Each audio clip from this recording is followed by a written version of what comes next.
한국의 임진각에 전시되고 있는 6.25의 가장 상징적인 녹슨 기관차가 있습니다.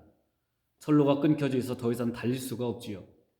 참 쓸쓸하고 비루하게 보입니다. 언젠가 이 철마가 북한의 땅을 가로질러 가는 그날이 오기를 소망해 봅니다.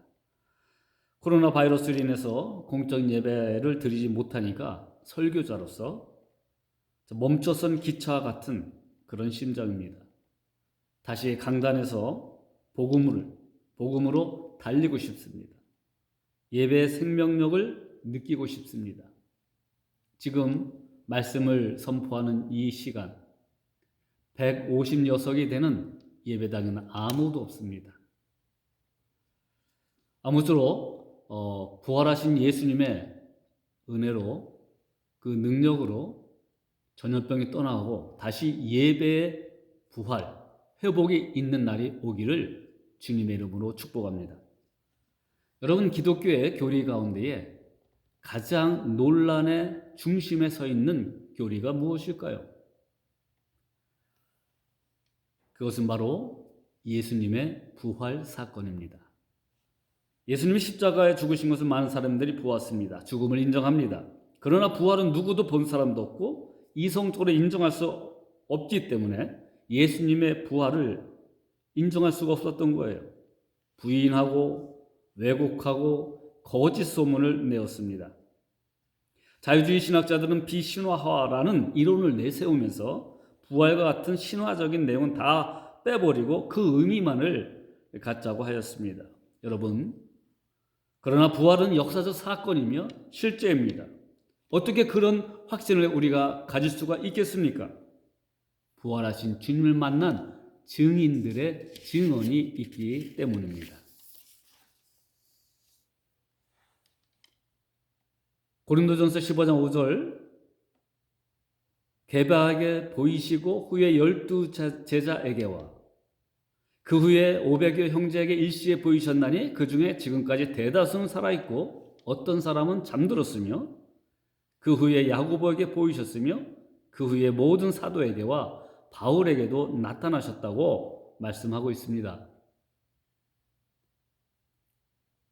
많은 사람이 부활하신 주님을 보았기 때문에 그들의 증언을 통하여 오늘 우리는 부활하신 주님이 바로 예루살렘에서 또 실제적으로 역사적으로 일어났다는 것을 확신하며 믿고 우리 또한 증인의 삶을 살아야 할 것입니다. 자, 고린도전서 15장에는 사도 바울께서 쓰셨죠.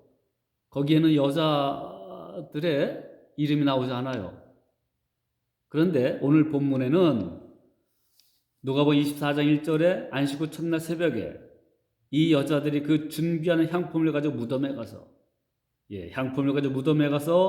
예수님의 시신의 그 향을 좀 뿌리고 냄새를 없애려고 그렇게 갔던 것이지요. 그 여인들의 이름이 나와 있습니다. 참 특별한 내용입니다. 함부로 여자들의 이름을 유대 사회에서는 이렇게 적지 않습니다. 24장 10절에 보니까 이 여자들은 막달라 마리아와 요한나와 야고보의 모친 마리아라, 또 그들과 함께한 다른 여자들도 이것을 사도들에게 알리니라. 그러니까 여자들이 무덤에 왔을 적에 무덤 문이 열려져 있고 참 근심했어. 시신이 없어졌으니까 얼마나 마음에 근심이 더합니까? 예수님의 죽으심에 대한 슬픔도 있지요. 근데 무덤에 와서 근심이 휘몰아친 거예요. 그런데 예수님의 시신이 없는 대신에 세마포는 그대로 개켜져 있었죠. 그때에 두 천사가, 찬란한 옷을 입은 두 사람이, 그 천사를 얘기하는 거죠. 곁에 섰는지 이렇게 이야기합니다. 이제 근심이 변하여 두려움이 된 거 아니겠어요? 여자들이 두려워 얼굴을 땅에 대니 두 사람이 이르되 어찌하여 살아있는 자를 죽은 자 가운데서 찾느냐? 여기 계시지 않고 살아나셨느니라. 여러분, 성경대로 예수님은 사흘 만에 다시 살아나셨습니다. 이 놀라운 사건을 여인들은 천사를 통하여 듣게 된 것이에요. 그리고 시신이 없다는 것을 알게 된 겁니다. 무덤 문이 어떻게 열렸는가를 알게 된 것입니다. 여인들이 할 수 없었던, 그런데 부활하신 주님, 무덤 문을 열고 이제 나가신 것이죠. 예수님의 부활하심을 믿지도 못하고 기대도 하지 않았던 그들에게, 그저 준비한 향품을 가지고 무덤에 갔을 뿐이었던 그들에게 놀라운 광경을 보게 됩니다.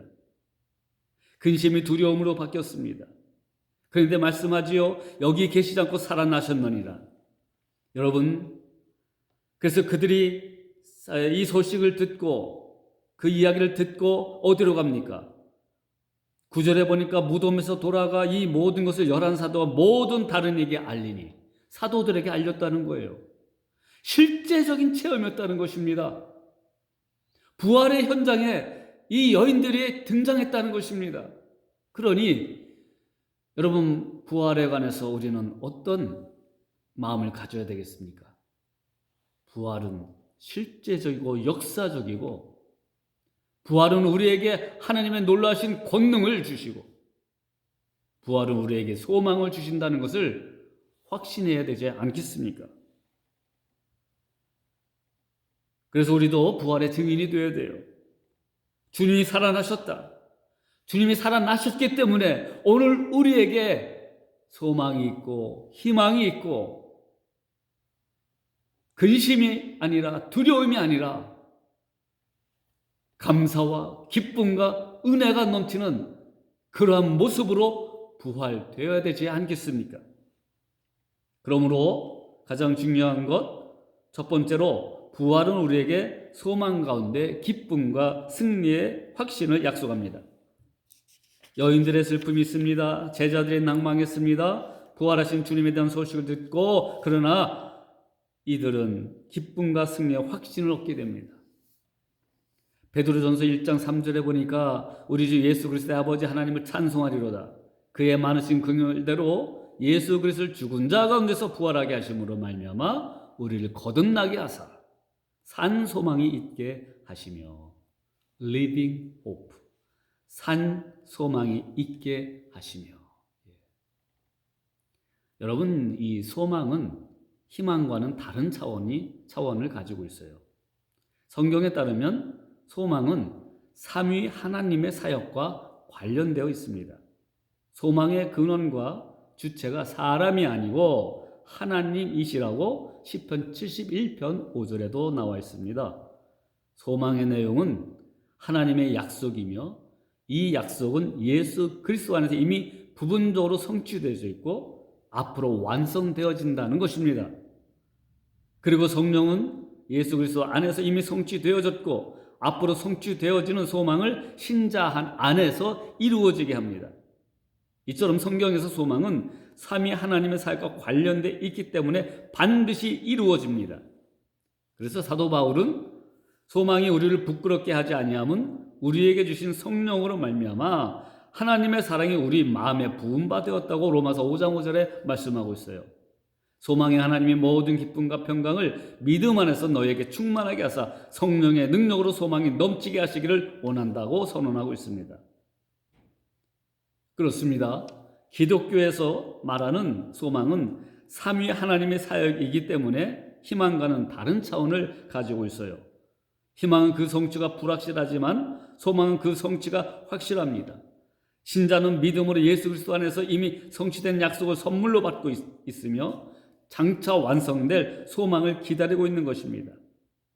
어떠한 상황에도 좌절하거나 절망하지 않는 이유는 소망이 우리 가운데 확신되기 때문입니다.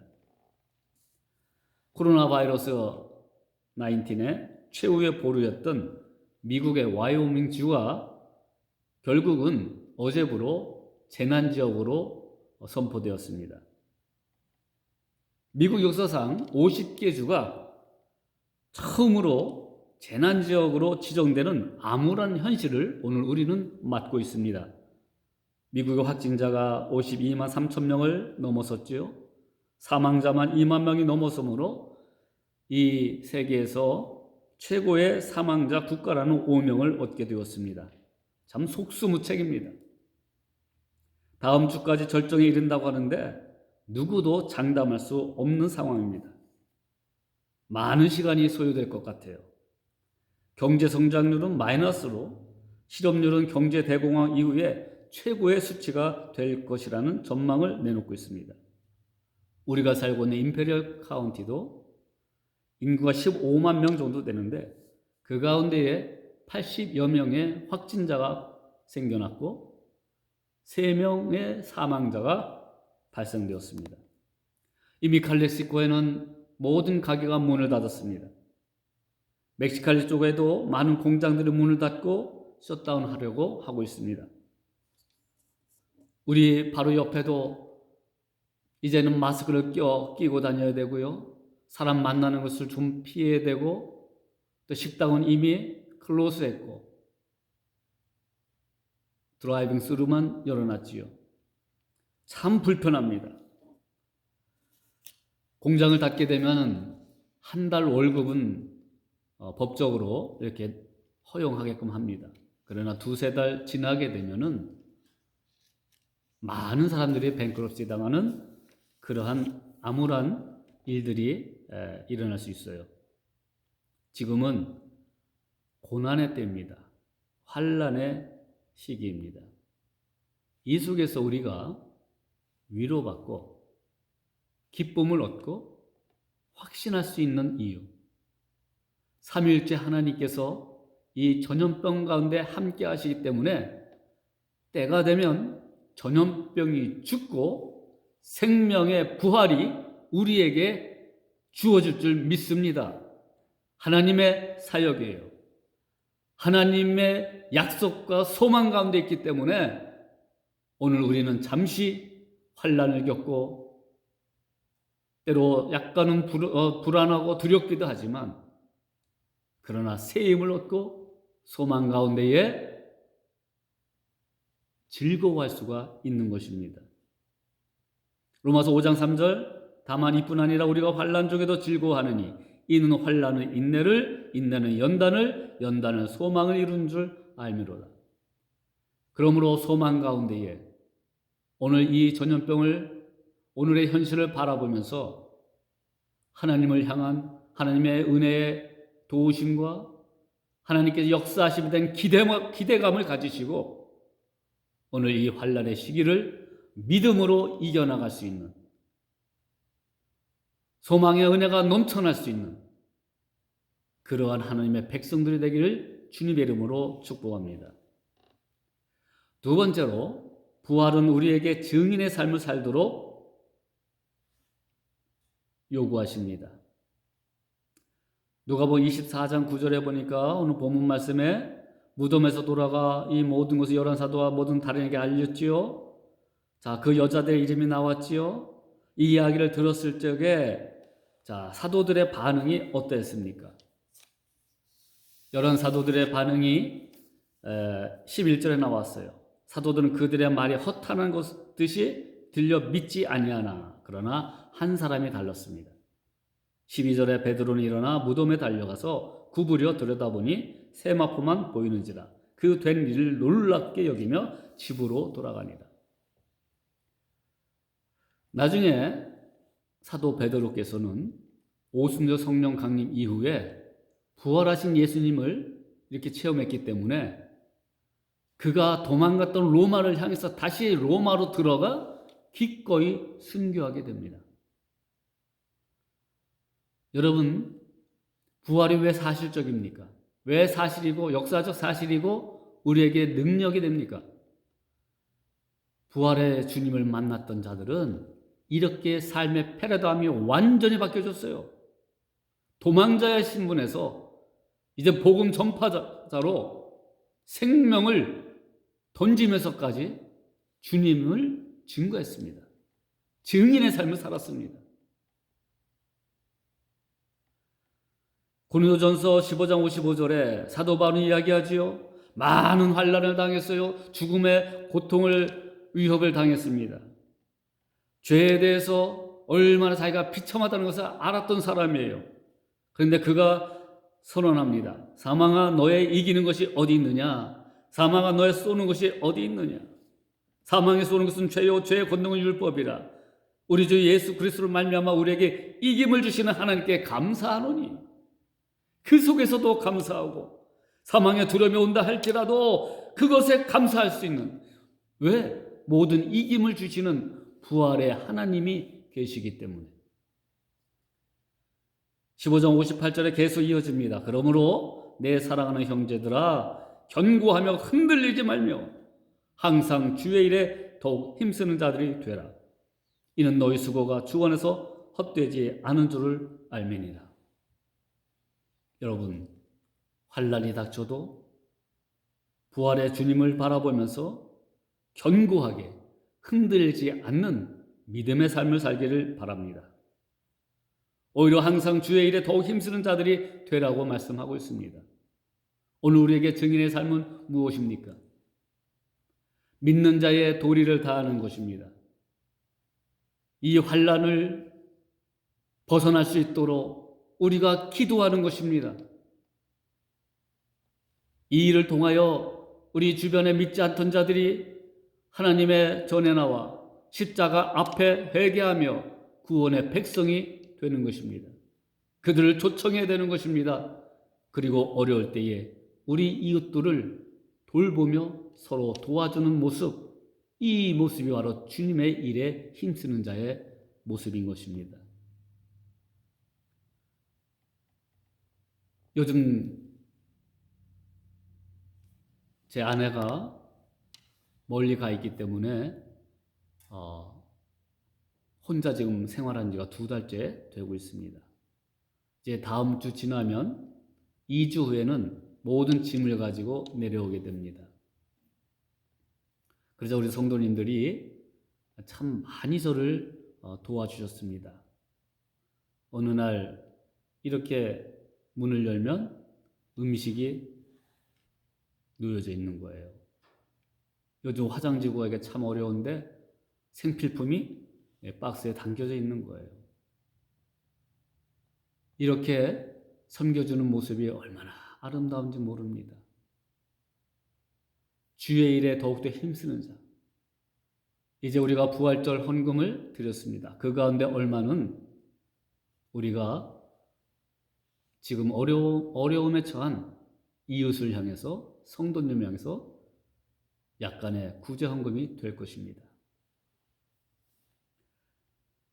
고린도전서 15장 14절에 그리스도께서 만일 다시 살아나지 못하셨으면 우리가 전파하는 것도 헛것이요 또 너희 믿음도 헛것이며, 그의 부활이 우리의 부활이 되는데 우리 믿음의 근거와 진정성은 예수님의 부활 사건이 실제적으로 있었기 때문에 그 십자가의 죽으심이 모든 사람들을 구원할 수 있는 하나님의 능력이 되었다는 것이 증명이 되는 것입니다. 인정이 되는 것입니다. 우리가 믿는 하나님이 진리이심을 확신케 하는 것입니다. 우리가 믿는 그분이, 우리가 믿음 생활하는 모든 것이 헛것이 아니라는 것을 부활하신 예수님이 증언하고 계시는 거예요. 그러므로 우리도 부활의 예수님을 온 만방에 증언하는 삶을 살아야 합니다. 부활의 예수님, 우리에게 승리를 주십니다. 장차올 부활의 그 영광에 우리를 초대하시는 약속이 됩니다. 부활의 그날이 우리에게 소망이 됩니다. 부활의 소망이 우리에게 기쁨이 됩니다. 부활의 기쁨이 우리의 행복으로 됩니다. 행복이 되는 겁니다.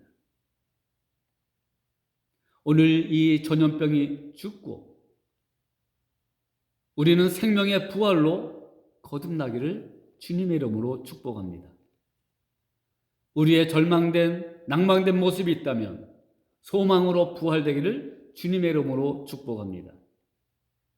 우리의 연약한 육신도, 우리의 많은 마음의 고통들도 이제 생명의 부활로 나와서 의와 희락과 기쁨, 모든 소망, 사랑, 감사가 회복되는 그러한 부활의 신앙이 되기를 주님의 이름으로 축복합니다. 이제 마지막 사명, 부활의 증인이 되길 바랍니다. 여인들이 보았던 그 부활의 주님, 제자들의 목숨 다하여 순교했던 그 근본의 부활의 주님이 계셨다는 사실, 부활의 주님을 증거하고자 기꺼이 세상의 모든 유익을 포기하고 생명을 던졌던 그 제자들, 이제 우리가 이 시대에 마지막 때에 부활의 증인이 되어 하나님을 영화롭게 하고 생명의 구원의 역사들이 우리 주변에 많이 열매 맺어지기를 주님의 이름으로 축원합니다. 기도합니다. 하나님 아버지, 주님은 부활하셨습니다. 우리에게 생명을 주셨습니다. 기쁨을 주셨습니다. 슬픔 가운데서도 기쁨으로 찬양할 수 있는 은혜를 주셨습니다.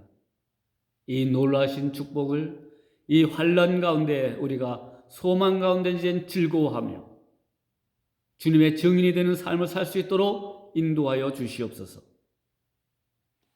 이제는 우리의 부활되시고 생명되신 예수 그리스도의 은혜와 하나님 아버지의 그 지극하신 사랑과 성령님의 교통하심과 위로하심과 충만하심이 오늘 사랑하는 엘센트로 한인교회 모든 성도들과 주변에 어려움을 당하고 있는 우리 사랑하는 이웃들과 이 민족, 이 나라 위에 이제로부터 영원토록 함께 하시기를 간절히 축원하옵나이다. 아멘.